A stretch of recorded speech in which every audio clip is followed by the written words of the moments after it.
Greetings, my dear viewers. It's March the 21st, and today I want to talk about the future. About the future which will come quite soon and which Ukraine, first of all, will have to face. The overwhelming majority of the country's population will face it, inevitably.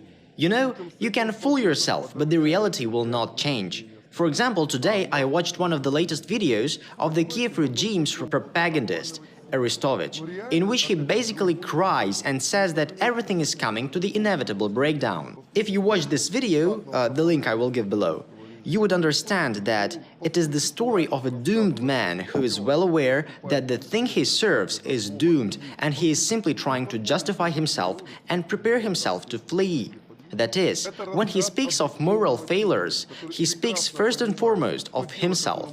So all that remains is to flee to some Warsaw, to found some Warsaw Nexta, and then to spread the same things that the next of Warsaw tells us today.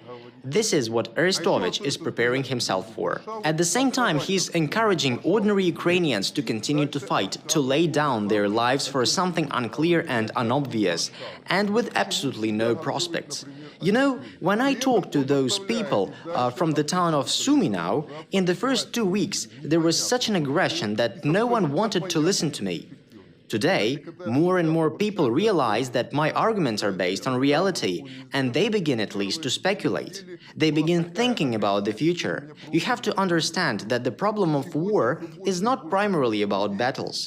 Who defeated whom, how many soldiers were killed, how many were wounded, respectively the ratio of losses of the parties. First of all, those sides suffer heavy losses who are not prepared for war, either economically or psychologically. I will tell you how it will look like on the example of one particular city, my hometown Sumy, which is generally blocked by Russian troops, but, as they say, does not surrender. The truth is that no one actually attacks the town. And this is the situation that has been going on there for 3 weeks now.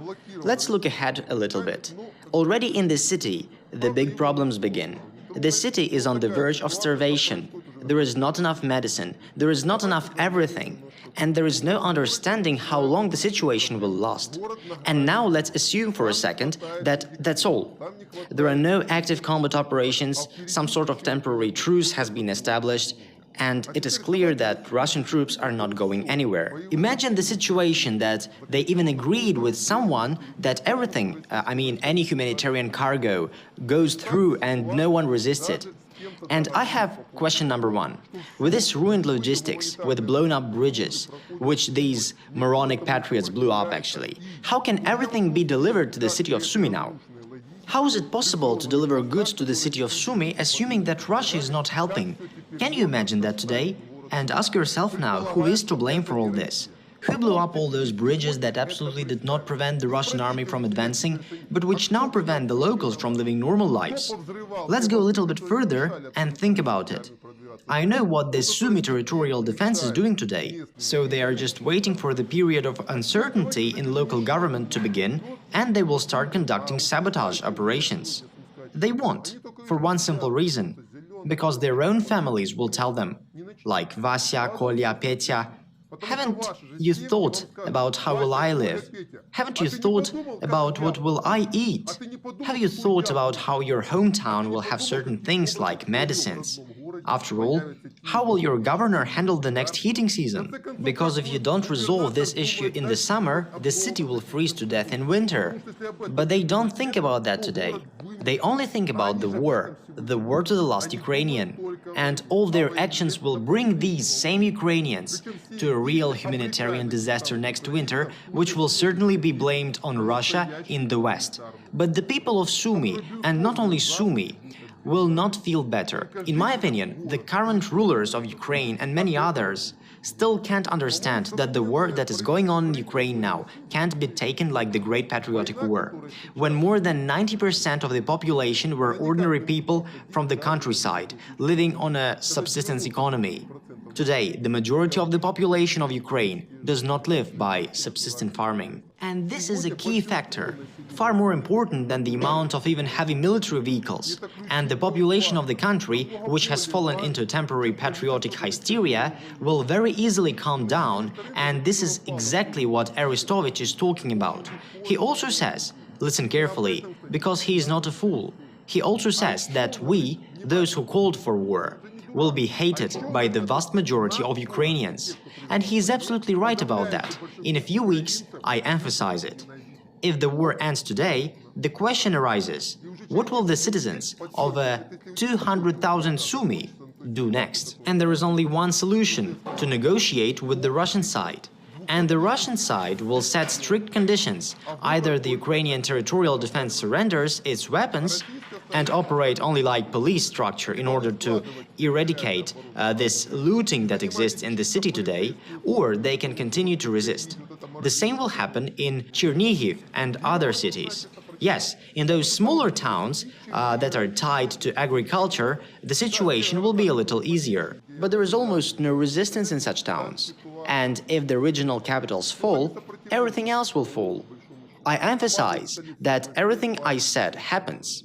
If everything stops now, at this very moment, today, and if we listen to Arestovich, and he did confirm what I said yesterday on the prediction of military operations of the Russian army, the Russian armed forces have finished regrouping and are preparing to strike a decisive blow to the Donetsk task force of the Ukrainian armed forces.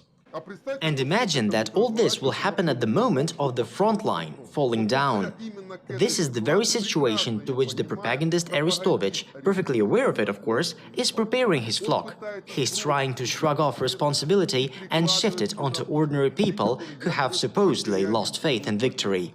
No, they do not lose faith in victory, but they stop believing you, because 5 days ago you were still telling them about that, together with this Gordon who showed off to Lvov at the first danger. And he, let me remind you, used to say, "I will defend Kiev to the last." As soon as the first missile attacked, he got into his expensive car and drove to Lvov, and from there he urges all Ukrainians to die. So 5 days ago, they were laughing together about the reparations they would impose on the Russian Federation, and today Arestovich, like a snotty little girl, is telling us that Ukrainians must prepare for the inevitable defeat. And so I want to ask those people who were spitting in my face 3 weeks ago, you're going to pay for what you said as soon as we push the Russian army back. Guys, it hurts me very much to say what I have been saying for 3 weeks. It hurts me very much to see the war that is going on in Ukraine today, but unfortunately, it was already inevitable in 2014. Moreover, it began back in 2014, and for 7+ years you have tried to ignore it. And today, when this war, which began, I repeat, back in 2014, has reached you, you are looking for someone to blame.